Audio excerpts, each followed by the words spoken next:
Bom dia, galera, tudo bem? Então, aqui é o professor Igor e hoje eu vou estar passando mais uma aula para vocês. Eu estou gravando aqui a continuação da nossa aula para a disciplina de estruturas de aço e estruturas de madeira.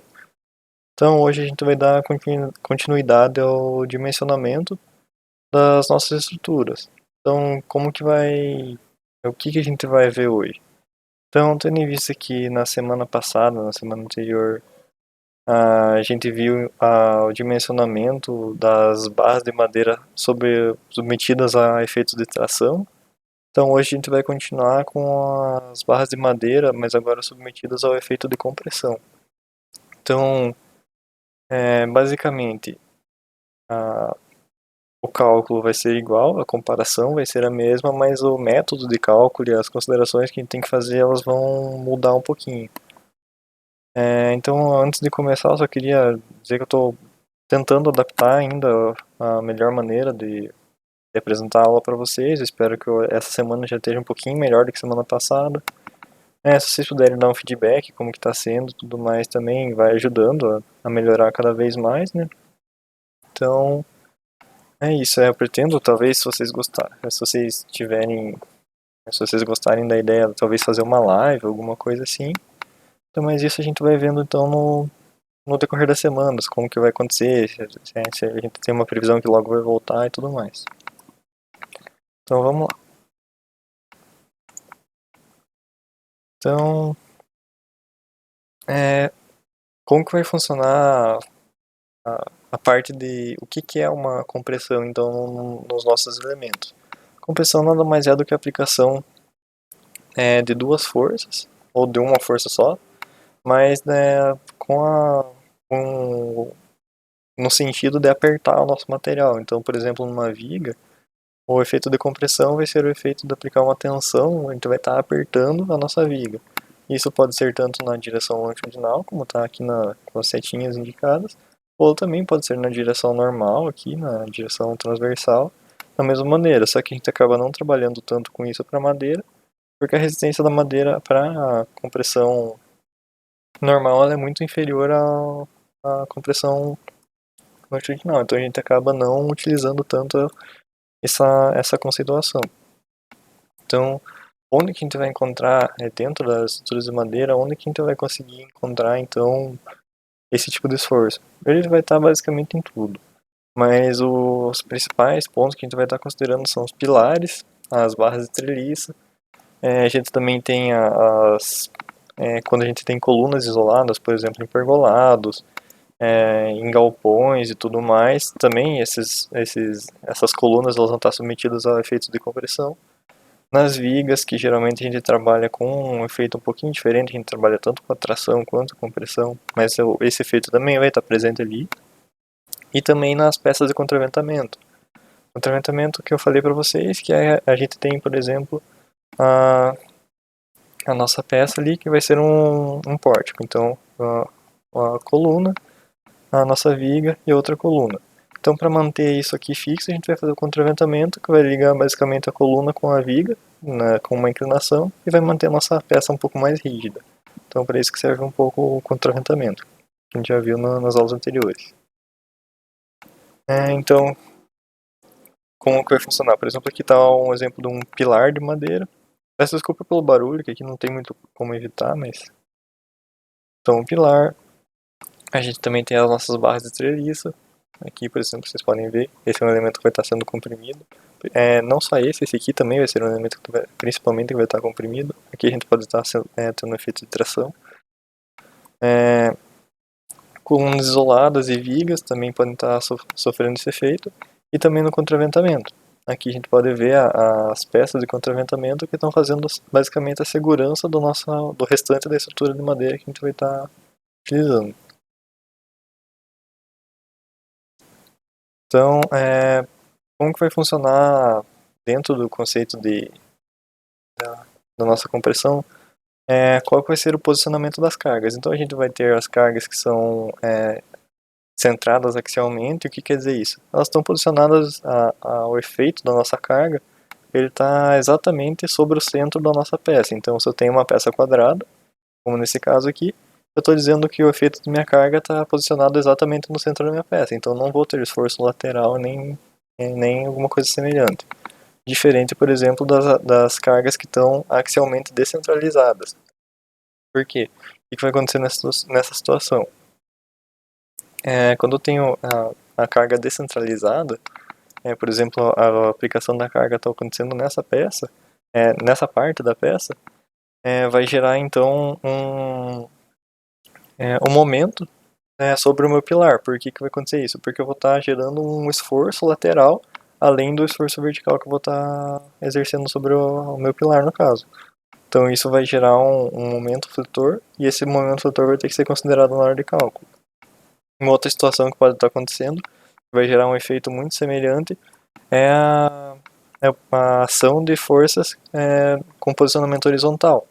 Então eu tenho aqui o meu pilar, e tem uma força horizontal, também vai gerar um momento nesse pilar, vai fazer esse efeito. Então vai acabar, claro que aqui está bem exagerado, mas vai acabar entortando o meu pilar, e vai estar gerando então um esforço de momento.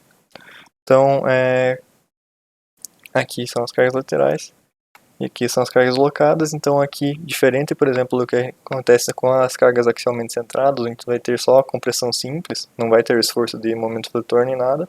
Aqui a gente vai estar atuando com o momento flutor, gerando então um esforço de flexo-compressão, que nada mais é do que o efeito de compressão somado ao efeito do momento flutor. Então, já entrando um pouco na parte do nosso cálculo em si, algumas considerações que a gente vai ter que estar muito atento na hora de calcular. A primeira delas é o índice das BOTs. O que vai ser esse índice das BOTs? Ele vai dizer basicamente qual é a proporção, qual é a relação que eu vou ter entre a seção da minha peça, ou as dimensões do meu elemento, as dimensões transversais, com o comprimento total da minha peça. Então, essa relação entre o comprimento total e a seção de corte que eu estou tendo, isso que vai determinar o meu índice dos BOTs. Então, como que a gente vai calcular isso? A gente vai utilizar o comprimento teórico, que eu já vou passar para vocês aqui embaixo, e o raio de giração mínimo transversal. Esse raio de giração mínimo transversal que vai entrar num cálculo um pouquinho diferenciado, que eu também já vou passar para vocês. Mas a relação do índice dos BOTs, que é esse lambda aqui, nada mais é do que o comprimento teórico dividido pelo raio de giração mínimo transversal. Tá, mas e agora? O que é esse comprimento teórico que eu vou ter? Então, o comprimento teórico, ele vai variar de acordo com o tipo de ligação que eu vou ter nas extremidades do meu elemento. Então, por exemplo, se eu tiver uma peça que ela é engastada nas duas pontas, o meu comprimento teórico ele nada mais é do que o comprimento real da peça multiplicado por 2. Então é o dobro do comprimento real da peça. Já se eu tiver as duas extremidades indeslocáveis por flexão, são basicamente qualquer outro tipo de ligação que eu vou estar tendo que não seja engastado, o meu comprimento teórico vai ser igual ao comprimento real da peça. Então é isso que vocês têm que estar atento, se for engastado ou se não for engastado. Então agora aqui, para a gente calcular o nosso raio mínimo transversal. O que a gente precisa para ter esse raio mínimo transversal, o raio mínimo de giração? Então a gente vai utilizar essa equação aqui, que vai estar relacionando o momento de inércia da nossa peça com a área da seção transversal. Então, por exemplo, a área e o cálculo do momento de inércia vão variar de acordo com o próprio formato da peça. Então, como que a gente vai fazer? Se eu tenho uma peça retangular, uma peça quadrada vai ser o cálculo bastante semelhante. Se eu tenho uma peça retangular, então o que eu vou fazer? Vou usar essa equação, que é a base vezes a altura ao cubo da minha peça, dividido por 12. Já se for um círculo, eu vou usar a equação π vezes o diâmetro elevado à quarta, dividido por 64. Aqui é sempre importante estar bem atento, porque um dos erros bastante comuns é você utilizar o raio em vez do diâmetro. Só lembrando que o raio é do centro da circunferência até a sua extremidade, e o diâmetro é a distância entre as extremidades passando pelo raio da circunferência. Então aqui, a título de exemplo, eu vou passar para vocês. Então, por exemplo, nesse retângulo, como que eu vou fazer? Eu vou usar a minha equação aqui para calcular o momento de inércia. Então eu vou ter a minha base é 300 milímetros ou 30 centímetros, multiplicado por 50 centímetros de altura, elevado ao cubo, dividido por 12. Então, como resultado final, eu vou ter esse é o 312.500 centímetros a quarta de momento de inércia. Já se eu estiver calculando para minha seção com as mesmas dimensões, só que agora deitada, em outro sentido, que a gente sempre vai ter que calcular os dois sentidos, então a gente vai utilizar agora como base o nosso 50, a altura de 30, elevado ao cubo, dividido por 12. Vai encontrar um momento de inércia consideravelmente menor de 112.500 centímetros a quarta. Já se a gente for considerar então o nosso círculo, com um raio de 21,85 centímetros, aqui a gente vai ter o diâmetro de 43,7 e aplicando a nossa equação, a gente vai encontrar então o momento de inércia de 180.000 centímetros a quarta. Por que eu trouxe essa comparação entre os três? Porque se vocês forem reparar, quando vocês forem calcular a área desses três elementos vai dar exatamente igual. Então, só para mostrar para vocês que elementos com a mesma área, eles podem dar momentos de inércia diferente de acordo com o formato ou de como você vai estar utilizando eles. Então, essa é uma consideração importante também que vocês sempre têm que estar prestando atenção na hora do cálculo, lá para frente que eu vou falar para vocês. Então, depois de calculado o índice de desbeltejo, já que a gente já vai ter agora o nosso I mínimo, o que é o raio de giração mínimo transversal calculado, e a nossa comprimento teórico calculado, a gente pode calcular o nosso índice de desbeltez. Então, para que a gente vai calcular o índice de desbeltez? Para fazer exatamente essa classificação aqui. Então, se o nosso índice der entre 0 e 40, a nossa peça vai ser considerada uma peça curta. Então, para peças curtas, a gente vai desconsiderar o efeito da flexão e vai calcular nosso elemento simplesmente para uma compressão simples. Já se a nossa peça tiver um índice de desbeltez entre 40 e 80, vai ser uma peça medianamente esbelta. E se ela tiver entre 80 e 140, vai ser uma peça esbelta. E para ambas as situações, a gente vai estar utilizando o método de cálculo para flexo-compressão, que é um pouquinho mais complicado do que a compressão simples, como eu vou passar para vocês. Já se o nosso índice de desbeltez for superior a 140, a gente não pode estar utilizando porque é uma peça demasiadamente esbelta, então não é abrangente, a norma não abrange essa situação. Então, para uma peça agora sujeita a compressão simples, então a gente vai considerar uma peça curta, com índice de desbeltez entre 0 e 40.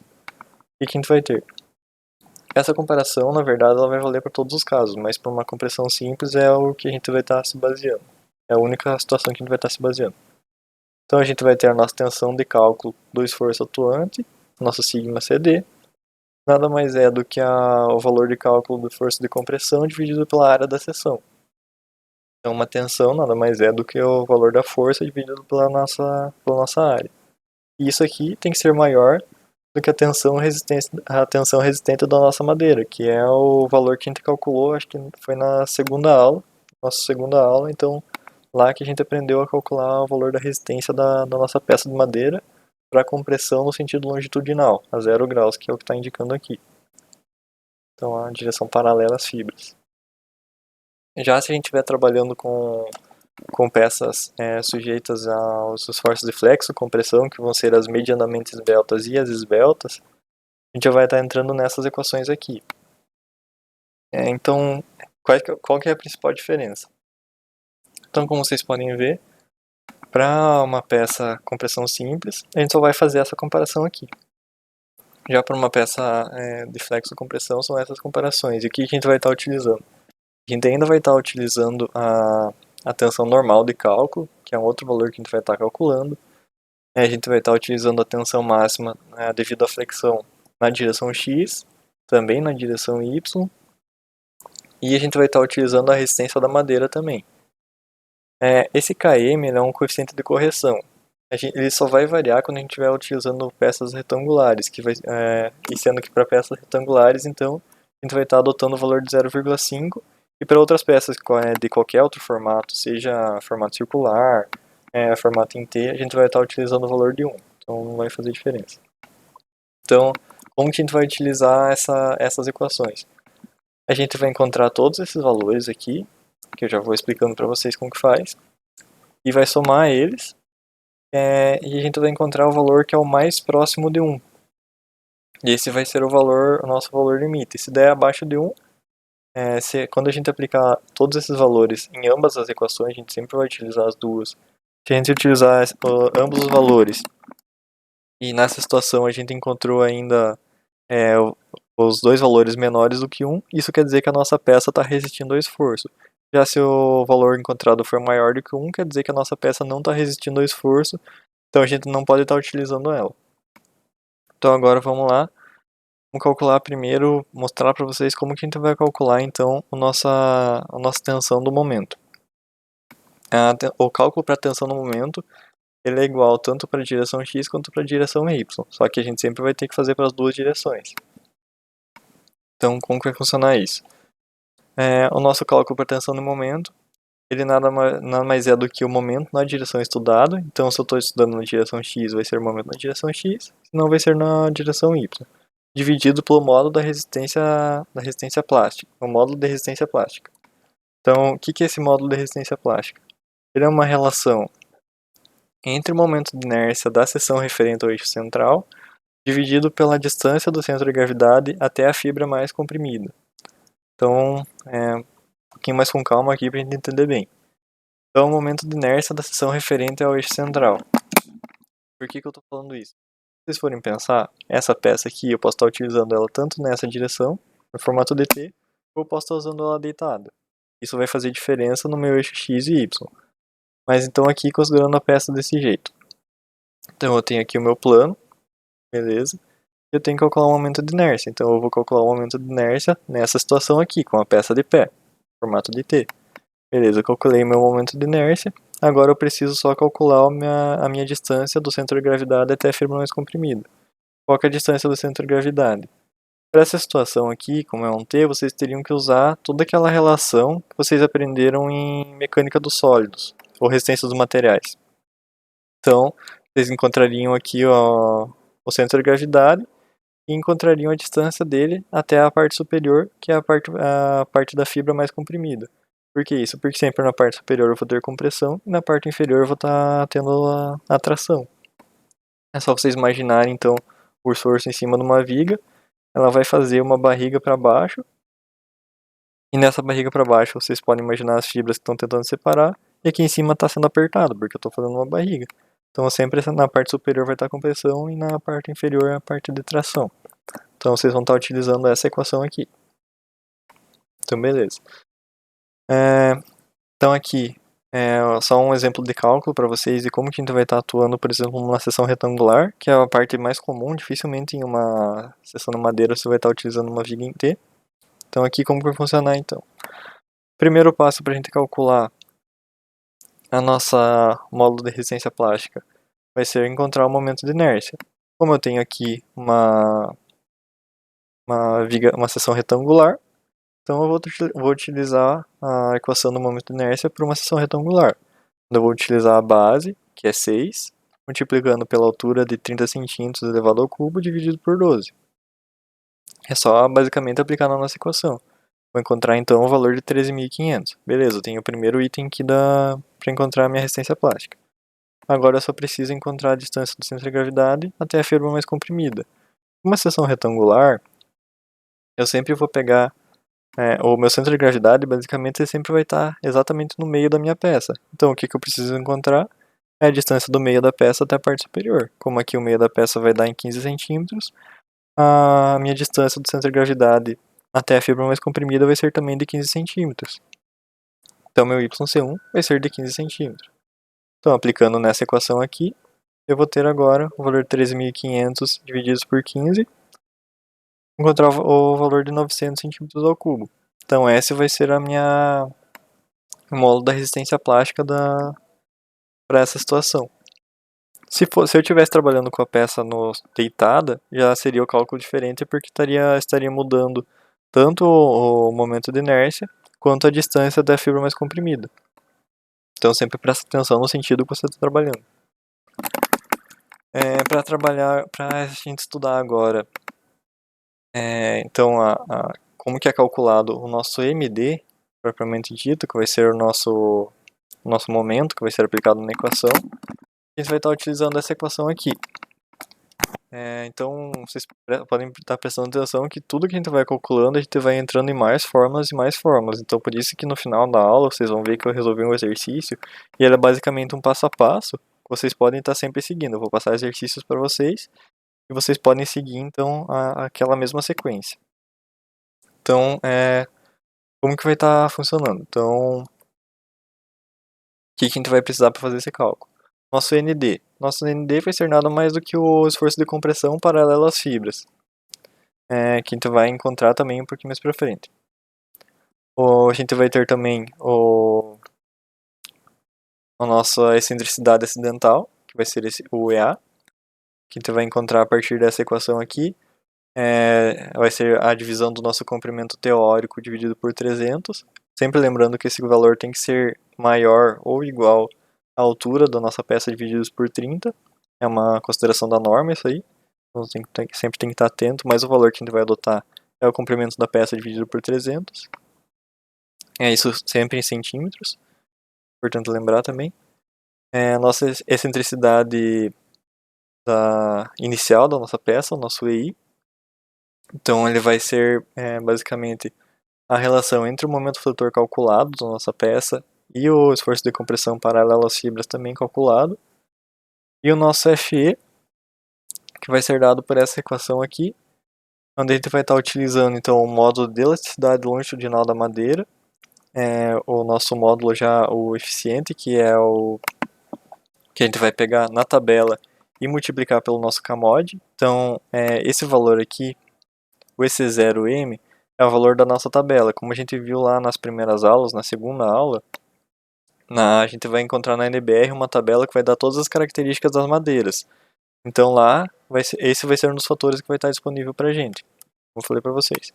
Então também a gente vai aplicar nessa equação, vai utilizar já o valor multiplicado pelo CAMOD, vai estar multiplicando por π ao quadrado e pelo momento de inércia da nossa seção e dividindo pelo comprimento teórico elevado ao quadrado. Então aqui, por exemplo, só trouxe para mostrar para vocês que o valor do nosso módulo de elasticidade longitudinal ele é dado em tabela. Vocês podem também estar realizando ensaios, que daí são ensaios específicos para isso, de acordo com o projeto que vocês estão fazendo, mas vocês podem estar utilizando o valor também que é estabelecido pela norma. Aquela situação seria para uma peça medianamente esbelta.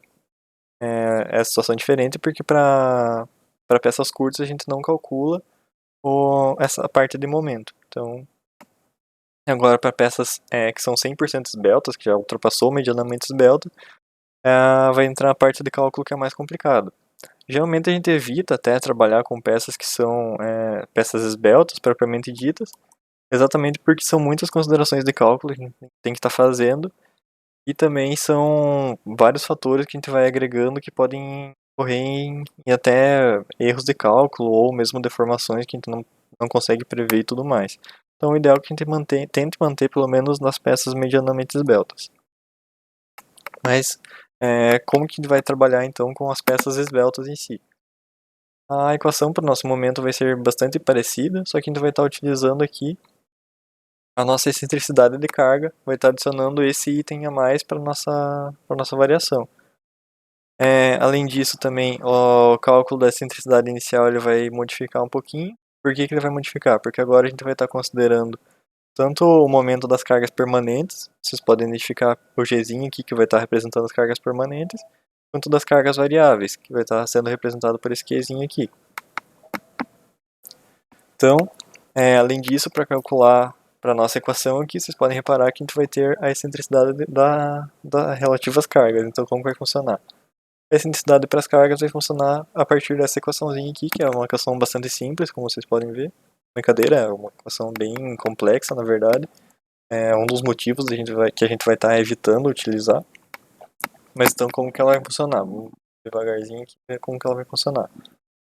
Essa equação, então, a gente vai estar utilizando um coeficiente de fluência, sendo que esse coeficiente de fluência aqui é um valor normativo, que ele vai ser relativo tanto quanto a classe de carregamento, se ele vai ser permanente, longa duração, vai estar relacionado também à classe de umidade do local que a gente vai estar utilizando.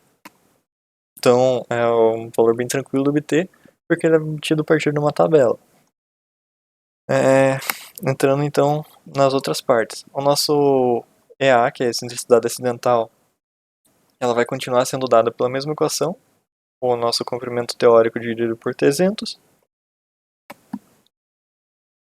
Então, o que mais que a gente vai ter? O F a gente vai obter pela mesma equação aqui. E um fator diferente que a gente vai ter agora é o EIG, a excentricidade inicial para as cargas permanentes. Então, como vai funcionar isso? Diferente agora do nosso EI, que é aplicado lá na primeira equação, a gente vai estar utilizando aqui só o momento relativo às cargas permanentes, dividido então pela força normal devido às cargas permanentes, que é o NGD. Esse NGD também ele vai ser utilizado aqui, ficando atento também ao NQK, desculpa, o NGD que é o valor devido às cargas permanentes já o de cálculo, que na verdade nessa situação aqui dificilmente ele vai variar, a gente vai considerar o mesmo valor. E a gente vai ter o NQK, ou o NQD, que vai ser relativo então às nossas cargas variáveis, por exemplo, o vento, uma ação acidental que vai estar atuando sobre a nossa edificação. O que são esses valores aqui? São os nossos Psi1 e Psi2. Esses valores eles são relativos às nossas cargas variáveis, então lá na nossa aula de combinação de esforços, a gente aprendeu a utilizar esses valores para os outros estados limites. O estado limite de serviço, por exemplo, a gente vai estar utilizando o Psi1 e Psi2. Aqui a única diferença é que quando a gente tiver uma carga variável, a gente vai estar utilizando esses valores. E a consideração que a gente tem que fazer é que o Psi1 somado ao Psi2 eles sempre tem que ser inferiores a 1. Se vocês forem reparar na nossa tabela lá, dificilmente vai dar um valor superior a 1. Então agora, distribuindo na nossa equação inteira, o que a gente vai ter? O EIG, que a gente obteve por essa equação aqui, somado ao EA, dessa equaçãozinha aqui, vai estar multiplicando então o EXP. O que é isso aqui? Isso aqui é a base do nosso logaritmo neperiano, que vai ser aquele valor 2,771, alguma coisa assim. É um valor bem comprido, é um número infinito, então não tem como definir aqui, mas ele é basicamente o nosso valor do logaritmo neperiano. Isso aqui, então, elevado a toda a nossa essa equaçãozinha aqui, que vai estar relacionando o coeficiente de fluência, o valor das nossas forças normais, os nossos psi, que são os coeficientes de ponderação das cargas, tanto as variáveis quanto as permanentes, e o nosso FE aqui vai estar subtraindo, então, toda essa parte da equação, tudo isso aqui diminuído de 1. Então, para a gente encontrar só a nossa parte do EC aqui, que vai entrar só esse itemzinho aqui da equação, a gente vai ter que fazer toda essa parte de cálculo aqui. Então, é uma parte bem chatinha, que quando vocês forem pegar um cálculo que vai considerar essa parte, tem que tomar bastante cuidado, fazer com bastante calma. Tem que prestar bastante atenção nas equações que vocês vão estar utilizando, como que vocês vão estar utilizando. Então é sempre importante estar atento ao material, sempre estar consultando, ver como que vocês vão estar realizando esse tipo de cálculo. Então, aqui só para mostrar para vocês como que é realizada então uma emenda em barras comprimidas. A parte de emenda em barra comprimida é uma situação comum, porque, por exemplo, em vigas, principalmente de transferência, a gente tem essa situação, pode estar ocorrendo devido a aumentar o comprimento, precisar cortar alguma coisa assim, então pode ocorrer. Então como que elas vão funcionar? Elas podem ser fixadas tanto por pinos, então eu vou posicionar o pino dentro da própria ligação, ou posso estar realizando então a ligação por meio de talas. Eu vou fixar as talas laterais aqui, e nessas talas que eu vou estar fixando os meus pinos. É, na verdade, uma maneira mais eficiente, um pouco mais segura de estar realizando, porque eu consigo fazer dois tipos de ligação, que vai ser a ligação então por contato, onde eu vou estar fazendo com que as próprias peças, os próprios elementos que estão ligados vão estar transferindo os esforços, então eles não vão estar solicitando as minhas talas, então elas não vão ter que ser dimensionadas para resistir a esses esforços, ou posso estar fazendo a ligação sem o contato. Como que vai funcionar isso? Não quer dizer que as minhas peças não estão encostadas, mas eu vou estar considerando que os elementos ligados eles não estão encostados. Então, isso vai significar que as minhas talas estão nas laterais dos elementos, vão estar transferindo todos os esforços. Então, a partir disso, eu vou ter que dimensionar as minhas talas para resistirem aos esforços, além das peças que vão estar submetidas à compressão. Então, para isso, eu vou ter que fazer com que as talas elas tenham uma espessura mínima. Qual vai ser essa espessura mínima? É, na verdade, uma parte bem fácil, depois já dimensionado as nossas peças, então eu tenho a espessura B do meu elemento, a espessura total, e as talas laterais elas vão ter que estar utilizando uma espessura mínima de 0,8 B, que é uma das considerações que a gente vai estar utilizando. Aqui é uma situação quando eu vou estar utilizando duas talas. Já quando eu estiver utilizando, por exemplo, 4 talas, eu vou ter também a espessura B do meu elemento, e a espessura mínima das talas que eu vou estar utilizando é de metade da espessura do meu elemento, então B sobre 2. Então, basicamente, para talas, para emendas de peças comprimidas, é isso que eu vou estar utilizando. Uma outra consideração também é que quando a emenda estiver perto de um apoio de contraventamento, eu não preciso fazer com que as talas resistam à flambagem. Já se elas estiverem, tipo, por exemplo, bem no meio de um vão, eu preciso considerar que essas talas vão estar resistindo à flambagem e eu vou precisar fazer o cálculo também separado para elas. Então aqui eu vou passar agora um exemplo de cálculo para vocês de como que vai funcionar. Eu fiz basicamente um passo a passo para vocês conseguirem seguir depois quando vocês precisarem fazer o cálculo sozinhos. Então eu acho que vai ser bastante interessante para vocês. Vai ficar também na aula que vocês vão poder estar visualizando. Então o que o exercício está pedindo para a gente? Verifique se o pilar com seção transversal de 10 cm de largura por 16 cm de altura, com comprimento total, então o comprimento dele vai ser de 1,5 metros, sujeito a um esforço de compressão de cálculo, então já é o nosso ND, já é o esforço de cálculo, de 40 kN, ele também está sujeito a um esforço de uma carga de pressão de vento de 5 kN, e um efeito é um momento retorno em direção Y, de 25,4 kN/m. Então é para verificar se essa peça vai estar resistindo aos esforços. O que mais que a gente tem aqui? Considere a madeira utilizada como eucalipto maculata, que já está dando a espécie da nossa madeira, de segunda categoria, com classe de umidade 3, sujeita ao carregamento de longa duração, levando em conta também que as extremidades são indeslocáveis por flexão. Então, sempre presta atenção porque tudo é importante quando a gente está tratando de cálculo de elementos de madeira. Então vamos lá. Qual que vai ser o primeiro passo que a gente vai estar realizando para fazer o cálculo do dimensionamento do nosso elemento de madeira, para ver se ele vai estar se a nossa peça ela é suficiente para estar resistindo a esse esforço. Então o primeiro passo é o cálculo da área da nossa seção. Aqui como uma seção retangular, então nossa área vai ser basicamente a nossa base multiplicado pela nossa altura. Então vai ser o nosso 10 multiplicado por 16. E a gente vai encontrar o valor de 160 centímetros ou 160 centímetros quadrados. O segundo passo que a gente vai estar realizando para o nosso cálculo vai ser o nosso momento de inércia. Então é aqui que a gente vai ter que fazer já duas considerações.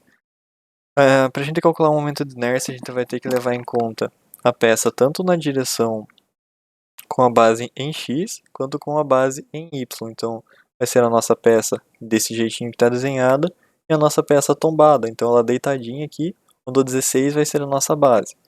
Então, vamos lá. Como que a gente vai calcular o momento de inércia?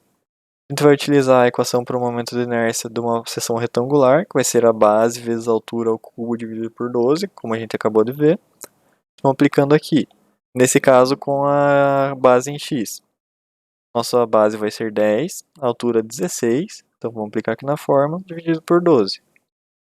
A gente vai encontrar o valor de 3.413,33 centímetros a quarta. Já para a nossa outra situação, agora imaginando que essa pecinha está tombada, então ela está deitadinha aqui.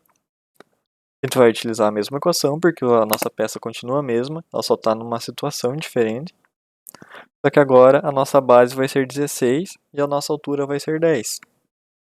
Então vai inverter a situação aqui. A base 16 vezes 10, que é a nossa altura agora ao cubo, dividido por 12, você vai encontrar o valor de 1.333,33 centímetros a quarta. Vocês podem estar visualizando aqui uma grande já diferença entre os momentos de inércia. Por que isso? Porque quando eu tenho a peça vertical, meu momento de inércia dela vai ser muito maior. Só vocês imaginarem, se eu tiver uma régua, por exemplo, se eu tô com a minha régua de pé, aqui, por exemplo, é muito mais difícil eu pegar e fazer entortar ela. Agora, se ela estiver deitadinha, eu consigo entortar ela com muito mais facilidade. Então é a mesma situação para uma viga de madeira, por exemplo. Agora o terceiro passo. Eu sei que aqui na gravação o meu rosto está em cima das coisas, mas quando vocês estiverem nos slides vocês vão conseguir ver tranquilamente. Vocês podem ir acompanhando por eles junto com a aula, se vocês quiserem. Ou depois, se quiserem tentar refazer o exercício, vocês podem estar utilizando só os slides. Então, o nosso terceiro passo agora vai ser a esbeltez dos nossos elementos. Então, como que vai estar funcionando isso? Opa. Nossa esbeltez. Então, para a gente calcular a esbeltez, a gente tem que fazer aquela consideração. Se a peça é engastada em ambas as pontas, ou se a gente tem as peças com as extremidades indeslocáveis por flexão. Nesse caso, o exercício falou para a gente que que as nossas extremidades elas são indeslocáveis por flexão, não são engastadas. Então, nessa situação, o nosso L0, que é o comprimento teórico, vai ser igual ao comprimento real. Então, o nosso comprimento teórico vai ser de 150 centímetros, já que a nossa peça tem 1,5 m. Então, beleza. Agora a gente já tem isso, então a gente já pode partir para a nossa etapa inicial de cálculo. Então, qual que é o primeiro fator que a gente tem que estar calculando para essa situação? Então, como o nosso índice de esbeltez ele vai estar relacionando o comprimento teórico da peça com o nosso raio mínimo de giração, a gente vai precisar calcular o nosso raio mínimo de giração. Então, como que vai funcionar agora? Para calcular esse raio mínimo, a gente vai ter que estar utilizando tanto para a situação com o eixo X na nossa base, então o nosso 10 como base, quanto para o 16 como base. Então, a gente sempre vai estar calculando para essas duas situações. Então vamos lá, calcular agora então o nosso valor do raio mínimo de giração para o eixo X. A gente vai estar utilizando o momento de inércia que a gente acabou de calcular no slide anterior, 3.413, e vai estar dividindo pela nossa área, que foi o primeiro item que a gente calculou, que foi o valor de 160. Então a partir disso a gente vai encontrar o nosso raio mínimo de 4,6188 centímetros. Já agora considerando a nossa peça deitada, aqui então para o eixo Y, nossa base vai ser o 16, como vocês acabaram de ver. Então a gente vai estar utilizando nosso momento de inércia com essa situação, dividido também pela área, e vai encontrar o valor de 2,8868 centímetros. Então beleza, de acordo com para o nosso raio mínimo eu já tenho calculado.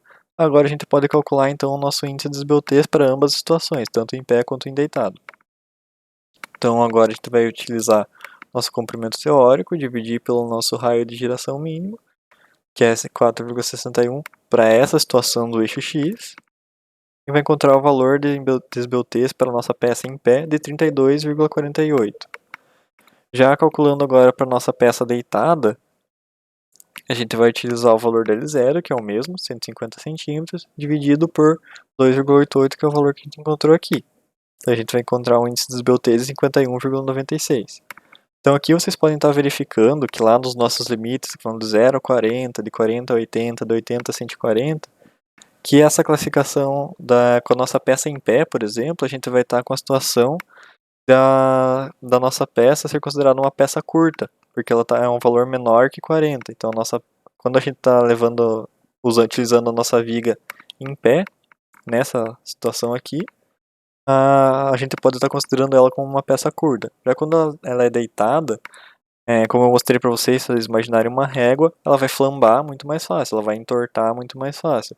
Então isso faz sentido, já que o nosso índice de esbeltez foi maior, então isso quer dizer que a nossa peça é mais esbelta, ela é mais fina, ela tem mais facilidade para estar realizando essa flambagem. Então a partir disso a gente vai dar continuidade ao nosso cálculo. Aqui, como eu falei para vocês, o valor inferior a 40, então nossa peça é curta. E aqui entre 40 e 80 nossa peça vai ser medianamente esbelta. Então agora, como a gente tem duas cargas que a gente vai estar considerando que vai ser a nossa carga de cálculo, compressão de cálculo de 40 kN e uma carga de vento de 5 kN, a gente vai fazer uma combinação de ações. Então, aqui eu já vou aproveitar e fazer uma revisãozinha bem rapidinho com vocês da parte de combinação de ações, onde a gente vai utilizar essa equação aqui para o estado limite último. Então, como que funciona? Para cargas permanentes, a gente vai separar em cargas permanentes e variáveis. Então, o que eu tenho de cargas permanentes? O exercício falou, 40 kN. Carga de vento ela é uma carga variável porque eu não tenho o vento incidindo no meu elemento o tempo todo. Então, isso também tem que estar sendo considerado. Então, aqui na nossa equação, o que a gente vai fazer agora? Também é importante ressaltar, esqueci de falar para vocês, que não tem uma ação variável secundária. Então, como ação variável, a gente só vai ter o vento nessa situação. Então, beleza. Então, o primeiro passo é a gente obter os nossos coeficientes de ponderação das cargas, tanto para os permanentes quanto para nossas cargas variáveis. Então, para a minha carga permanente, como é uma combinação normal, não é um caso excepcional, o exercício não falou nada sobre isso, nem de construção, nem excepcional. Então, vai ser uma carga normal. E ela vai ser uma carga que ela, aqui nesse caso, ela está sendo considerada de grande variabilidade. Eu até esqueci de colocar ali no exercício para vocês, mas ela vai estar sendo considerada uma carga de grande variabilidade. Quando vocês estiverem lidando com outra situação, vai ser falado para vocês, não se preocupem quanto a isso. Mas então aqui vai ser uma carga de grande variabilidade, então o valor que a gente vai estar adotando vai ser o valor de 1,4. Para a nossa carga de vento. Então a gente vai aqui, é uma situação normal, não é excepcional e nem de construção. E nem é um efeito de temperatura, então a gente vai aqui, ações variáveis em geral, incluídas as cargas acidentais móveis, na qual o vento está sendo enquadrado. Então para isso a gente vai utilizar o valor de 1,4 também, e que vai ser o nosso gama aqui. É importante lembrar sempre que quando a gente estiver trabalhando com as combinações de ações, o vento, quando ele estiver sendo considerado a nossa carga variável principal, ele pode ser reduzido multiplicando-se por 0,75, que é a nossa consideração de norma. Então vamos lá, aplicando aqui na nossa equação, você vai ter o 40 da nossa carga permanente, multiplicado pelo γg, aqui, de 1,4, somado então o nosso gama aqui, 1,4, que vai estar multiplicando a nossa carga variável principal de 5 kN, multiplicada por 0,75, porque é uma carga de vento. Então, com isso, a gente vai encontrar o valor de 61,25 kN no total. Essa vai ser a nossa carga de cálculo que vai estar sendo utilizada. Então, agora o quinto passo, que vai ser o cálculo da própria resistência da nossa madeira. Então, como que a gente vai calcular isso? Vai ser basicamente, a gente vai considerar o que está escrito no enunciado. É uma madeira, é um eucalipto maculata, de segunda categoria, com classe de umidade 3, sujeito a um carregamento de longa duração. Então, beleza. Como que a gente calcula a nossa resistência da madeira? Vai ser utilizada essa equação aqui, que foi passada para vocês na segunda aula também, onde a gente vai ter a resistência obtida a partir do nosso CAMOD, que é a multiplicação do CAMOD 1, CAMOD 2, CAMOD 3, que vai estar multiplicando a resistência característica da madeira dividido pelo nosso coeficiente de ponderação. Então, aqui, vamos lá. Essa vai ser a tabela que vocês têm, obtida a partir da norma. Então, a gente tem o eucalipto maculata. Então, aqui, a gente quer o nosso FC0, para o eucalipto maculata, 63,5. É importante também já anotar aqui o nosso módulo de elasticidade longitudinal de 18.099. Então esses dois valores a gente vai estar utilizando 63,5 e 18.099. Então beleza. Aqui primeiro, então o que a gente vai estar realizando? A gente encontrar o nosso FC0K, que vai ser esse valor utilizado aqui. O zero aqui eu só coloquei para indicar o C e o zero. O C porque é para compressão, e o zero porque é o nosso valor longitudinal, não é 90 graus, né? É 0 graus. Então a gente obtém o valor da tabela e multiplica por 0,7 para estar considerando aquelas pequenas variações. Então 63,5 que a gente obteve da tabela multiplicado por 0,7, você vai encontrar o FC0K de 44,45 MPa. Então, a partir disso a gente vai encontrar também o nosso coeficiente de ponderação, nosso gama M aqui. E para sempre que a gente vai considerando uma compressão é o valor de 1,4. Quando for a tração é 1,8, só tem esses dois valores. Então agora o que a gente precisa é calcular nossos CAMOD. Então o que a gente vai fazer primeiro? Calcular o CAMOD 1, que vai estar relacionando o quê? O tipo da classe de carregamento que a gente vai estar utilizando. também vai estar relacionado com a classe de madeira. Então aqui, o exercício falou pra gente que é um carregamento de longa duração. Então, sendo um carregamento de longa duração, a gente vai estar utilizando o valor de 0,7 aqui. Ou de 0,6. Por que eu coloquei 0,6? Porque eu considerei, na verdade, eu mudei o exercício depois para uma carga permanente. Então aqui, peço desculpa para vocês, considerem um exercício com carregamento permanente. Então beleza, para um carregamento permanente o valor seria de 0,6. Então agora a gente vai calcular também o CAMOD 2. Então como que a gente vai fazer isso? O CAMOD 2 está relacionado com a própria classe de umidade. Então, como a gente está com uma classe de umidade 3, aqui a gente vai encontrar o valor de 0,8 para o CAMOD 2. E o CAMOD 3 ele vai estar relacionado com a nossa classe de inspeção, nossa categoria da madeira. Então, a nossa eucalipto ele vai ser uma dicotiledônea, e o exercício falou que é de segunda categoria, então o valor do CAMOD 3 vai ser de 0,8. Então, eu já obtive os três valores. E a partir disso eu posso calcular o meu CAMOD, que é a multiplicação dos três valores. E eu vou encontrar o valor de 0,384. Peço desculpa, aqui está um carregamento de longa duração, considere um carregamento permanente. Então, a partir disso eu já tenho os meus três valores, o meu CAMOD, o meu FC0K e o meu γm. Então eu posso obter o valor já da resistência característica da madeira, que é igual a 12,192 MPa. Então, já fazendo uma conversão, para vocês converterem de MPa para kN por centímetros quadrados, que é o valor utilizado, basicamente vocês dividem por 10. É importante não esquecer disso aqui, porque senão eu vou ter uma grandeza 10 vezes maior. E também a gente vai ter já um modo de elasticidade efetivo, que eu falei para vocês anotarem, que o tabelado é de 18.099. Então, multiplicando pelo CAMOD, dessa vez a gente não precisa estar multiplicando por 0,7.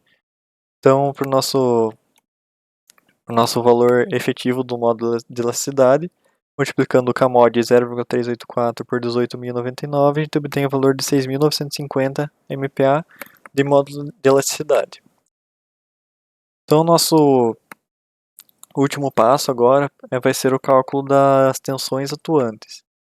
Então, como que vai acontecer isso? Tem duas situações bem específicas agora. Então, o cálculo da tensão é dado por essa equação, que vai ser o esforço solicitante pela área. O esforço solicitante aqui está como N, mas como é apresentado para vocês no livro, então eu deixei. Mas ele é o mesmo valor que a gente obteve pela combinação das ações, que é o nosso FD que a gente calculou agora há pouco, que é o de 61,25. Então, como a gente tem o nosso FD e a gente tem a área, a gente consegue calcular a tensão, um dividido pelo outro, e a gente tem uma tensão sendo exercida de 0,3828 kN por centímetro quadrado. Por isso que é sempre importante vocês estarem utilizando as unidades corretas, sempre estejam atentos a isso, o que vocês estão inserindo na equação. Então, vai ser para essa situação aqui. Como que é essa situação? Como a gente está utilizando a nossa base em X, a gente viu que pelo índice de esbelteza a nossa peça pode ser considerada uma peça curta. Então, quando a gente tem uma peça curta, o efeito de momento ele não é considerado. Então, a gente pode comparar já diretamente o nosso esforço, a nossa resistência da madeira, nossa tensão da resistência da madeira, que a gente calculou de 1,2192, a gente pode estar comparando diretamente com o nosso esforço, que é de 0,38. Então, como o nosso esforço é menor do que a resistência da madeira, então, quando a gente está trabalhando com o eixo X, a gente vai estar satisfazendo as condições de estabilidade. Então, para a utilização da peça nesse sentido, a nossa peça vai estar aguentando as tensões exercidas. Só que a gente também tem que calcular agora na outra direção da nossa peça. Então, como que a gente vai estar utilizando com a peça na horizontal, basicamente. Então, a peça seria tombadinha aqui. Então, o que a gente tem? A gente vai calcular, então, a tensão em Y. Por que a tensão em Y? Porque o exercício ele falou que não tem momento em X, só tem um momento em Y, que é de 25,4. Então, o que a gente vai estar utilizando? Vai estar utilizando agora, então, o nosso momento de inércia em Y, porque a nossa peça está deitada. Então, esse é o momento que a gente vai estar utilizando agora. Então, a partir disso, a gente vai ter que calcular, para encontrar a nossa tensão, a gente vai ter que calcular o MD e o nosso WCY aqui, que vai ser a consideração de giro. Então, como que a gente vai fazer? Vai utilizar o momento de inércia, esse momento de inércia aqui, desse 1333, porque a peça está na horizontal, e o nosso YC1. Por que aqui é o valor, vai ser inserido o valor de 5? Porque como ele está deitado, a gente vai pegar o valor do meio da nossa peça até a parte superior. Considerem que isso aqui está deitado. Então, do meio até a parte superior vai ser 10 dividido por 2, que é igual a 5. Então, a gente vai encontrar o valor de 266,67. Beleza, eu já obtive, então, essa parte da minha equação. Agora eu preciso calcular o meu MD. Então, como que vai ser calculado? Vai ser calculado a partir dessa equação aqui. Então aqui eu vou ter o meu momento já, o momento que é o que foi proposto para o eixo Y, que a gente vai utilizar depois. Mas primeiro a gente vai ter que calcular o momento de cálculo, esse aqui. Como que é feito isso? Então, o primeiro passo a gente tem que calcular a nossa excentricidade acidental, que vai ser o comprimento teórico de 150 dividido por 300. Então a gente tem aqui 150 dividido por 300, sempre lembrando que tem que ser maior ou igual à nossa altura dividido por 30. Nossa altura nesse caso vai ser a altura de 10, lembrando que a peça está na horizontal. Então aqui a gente vai 150 por 30, a gente obtém 0,5 e 10 divididos por 30 é 0,33. Então está obedecendo a nossa norma e a gente encontra o valor então da excentricidade acidental de 0,5. Beleza. Então agora calculando a nossa excentricidade inicial. Então a gente vai ter aqui o M1D dividido pelo esforço na direção longitudinal, que vai ser de 61,25, que foi a combinação das cargas das ações que a gente encontrou anteriormente. Então aqui, o M1D, para a direção Y que eu vou estar trabalhando, o meu M1D ele vai ser de 25,4 kNm. Então eu vou estar dividindo esse valor do MYD, que vai ser nesse caso aqui igual ao M1D, dividido pela tensão que vai estar atuando sobre a minha seção. Então, sempre imagine agora que a minha peça está deitada e eu vou estar fazendo um momento sobre essa peça. Então, sempre tenham essa consideração em mente. Eu deitei, mas o momento ele continua sendo exercido ali. Então, eu vou ter o valor da minha excentricidade inicial de 0,4147 metros, que é igual a 41,47 centímetros. Sempre lembre que a gente está trabalhando aqui em quilonewtons e em centímetros para todas as situações. Então a gente tem que calcular ainda o nosso FE, que nada mais é do que essa equação aqui. Então o que a gente precisa? Nosso módulo de elasticidade efetivo, que a gente calculou anteriormente também, que é igual a 695,0016 kN por centímetro quadrado, que é o valor que a gente obteve pela norma, multiplicando pelo nosso CAMOD. Então a gente vai estar utilizando aqui o valor do módulo de elasticidade efetivo, multiplicado ainda pelo nosso momento de inércia, dividido pelo comprimento teórico da peça elevado ao quadrado, então 150 ao quadrado. A partir disso a gente encontra o valor de FE, que é basicamente a força excêntrica que vai estar atuando sobre ele, de 406,4824 kN. Então agora a gente obteve todos os valores que a gente precisa para estar calculando o nosso MD aqui. Então a partir disso a gente consegue estar aplicando já na nossa equação. Vocês reparem que esse MD ele é um valor que está levando em consideração já todos os esforços que estão atuando. Por isso que esse MDY não vai entrar na conta. Esse MDY ele entrou na conta já na nossa excentricidade inicial. Então ele está sendo considerado, mas não diretamente. Então o que a gente vai fazer agora? A gente vai aplicar, a gente vai utilizar esses valores que a gente acabou de encontrar. Lembrando que eu converti já nossa excentricidade inicial, que a gente encontrou 0,4147 para centímetros. A gente vai aplicar na nossa equação. ND aqui 61,25 vai estar multiplicando 0,5 mais 41,47, que vai estar multiplicando nosso FE dividido pelo FE menos a nossa carga que vai estar concentrada aqui. Então a partir disso a gente encontra o nosso momento de 3.026,70 kN vezes centímetro. A gente vai estar trabalhando sempre com centímetros e quilonewtons. Então agora a gente consegue encontrar a nossa tensão atuante no momento Y, que vai ser esse valor dividido pelo nosso valor que encontramos aqui, 266. A gente vai obter 11,35 kN por centímetro quadrado de tensão. E claro, sempre isso aqui vai ser para a direção Y. Para a direção X, como foi falado, a gente não tem em nenhum momento atuando. O exercício não deu. Então o último passo agora que a gente vai ter que fazer é inserir os valores que a gente obteve nessas duas equações. Então como vai funcionar isso? Aqui eu sempre vou listar, sempre é importante que vocês façam uma lista para ter tudo organizadinho. Vocês vão listar os valores que vocês obtiveram, tudo que vocês vão tendo, vocês vão estar utilizando. Aqui o meu KM, que vai ser o meu coeficiente, como é uma seção retangular, então eu tenho que utilizar 0,5. Se fosse qualquer outro tipo de seção eu utilizaria 1, então não faria muita diferença. Então vamos lá, vamos inserir primeiro aqui. O que vai ser a minha tensão normal aqui de compressão? Vai ser o que eu encontrei aqui, 0,3828 kN por centímetro quadrado, dividido pela resistência da madeira, tudo isso elevado ao quadrado. Segundo item da minha equação, vai ser o zero, porque eu não tenho nenhum momento em x aqui, a tensão do momento em x, dividido por 1,21, que é a tensão da resistência da madeira, somado ainda ao km, que é 0,5, multiplicado pela minha tensão do momento em y, dividido pela tensão e resistência da madeira. Então, realizando todos os cálculos para essa equação, eu vou encontrar o valor de 4,75, que já é maior do que 1. Agora então vamos ver a outra equação. Eu só vou inserir novamente os mesmos valores, só que agora na minha equação que é um pouquinho diferente. Então reparem que o meu km saiu daqui para cá, então a multiplicação vai para cá, agora aqui não tem nada. Eu vou encontrar então o valor de 9,41. O que isso quer dizer para mim? Isso quer dizer que a minha peça não resiste ao esforço que eu estou tentando solicitar. Então isso quer dizer que para ambas as situações, se eu estiver utilizando a minha peça na direção horizontal, se eu estiver utilizando ela deitada, ela não vai estar resistindo aos esforços. Diferente de se eu estiver utilizando ela na vertical, como a gente calculou primeiro lá, aí sim ela vai estar resistindo aos esforços, porque eu não vou estar... O momento que vai estar atuando sobre ela é irrelevante. Já aqui, se eu estiver utilizando ela na horizontal, o meu elemento vai acabar fissurando, então eu não posso estar utilizando, esses valores teriam que ser menores do que 1. Então, basicamente a aula de hoje é isso. Espero que tenha ficado um pouco mais claro para vocês, que vocês tenham conseguido entender.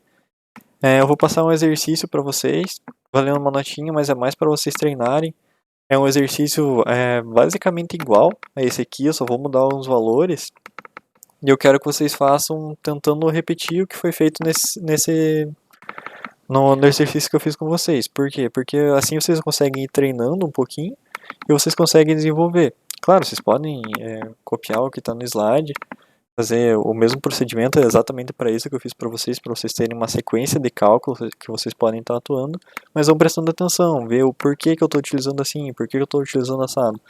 Qualquer coisa, se vocês ficarem com dúvida, vocês podem vir perguntar para mim, que eu vou retirando essas dúvidas com vocês. Mas sigam o passo a passo que está nos slides, que vai facilitar bastante.